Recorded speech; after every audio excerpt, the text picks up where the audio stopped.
চলো আজ একটা গল্প শোনাই। অন্যরকম সে এক দেশে নিয়ে যাই, যেখানে স্বপ্নের 7 রঙে বাস্তব রূপ আনে। স্বপ্ন ছোট্ট হাতের মুঠোতে, বাস্তবের আঁচল ধরে জাপটে।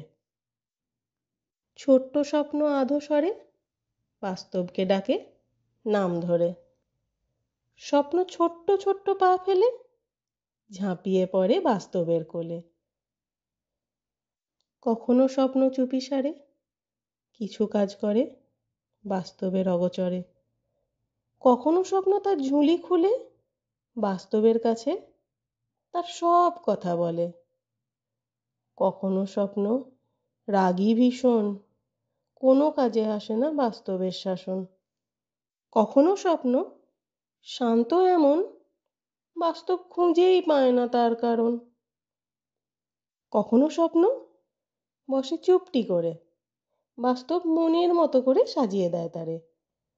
কখনো স্বপ্ন সবার আড়ালে নিজেকে সামলায় নিজের মতো করে।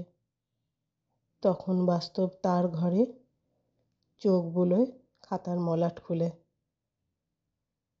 বাস্তবের বেলা ফুরালে স্বপ্ন সন্ধ্যা দ্বীপ জ্বালে। হাজার তারার স্বপ্ন ভরে বাস্তব আবার ঘরে ফেরে। স্বপ্ন আর বাস্তব ভালোবেসে থাকে দুজনে মিলেমিশে। স্বপ্ন আর বাস্তবের মিলন সে তো আসলে বিধাতারই লিখন।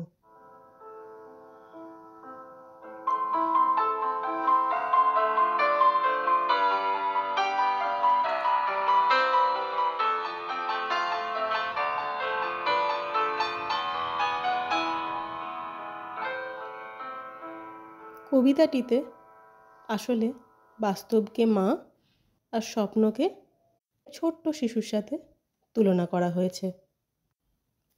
ঠিক যেমন একজন মায়ের কোলে তার ছোট্ট সন্তান আদরে যত্নে বড় হয়, আমরাও তো সেরকমই এই বাস্তব মায়ের কোলে নিজেদের ছোট্ট স্বপ্ন শিশুকে ছোটোর থেকে বড় করি।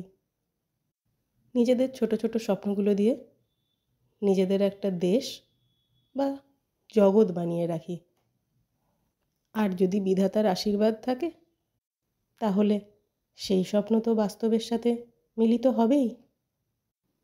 আবার যদি একটু অন্যভাবে বলা হয়, তাহলে একজন মাই পারে এই কঠিন বাস্তবের সাথে লড়াই করে তার শিশুকে একটা স্বপ্নের মতো জগৎ উপহার দিতে। তাই কোথাও না কোথাও মা আর সন্তান এই দুটো চরিত্র স্বপ্ন আর বাস্তবের সাথে মিলে যায়। আর কিছু ক্ষেত্রে জন্ম জন্মান্তর ঘুরে ঘুরেও একজন আরেকজনের পাশে থাকার জন্য ঠিক কোনো না কোনোভাবে দুই আত্মা মিলিত হয়, যা কিনা সম্পূর্ণভাবেই বিধাতার ইচ্ছাধীন, বিধাতারই লিখন।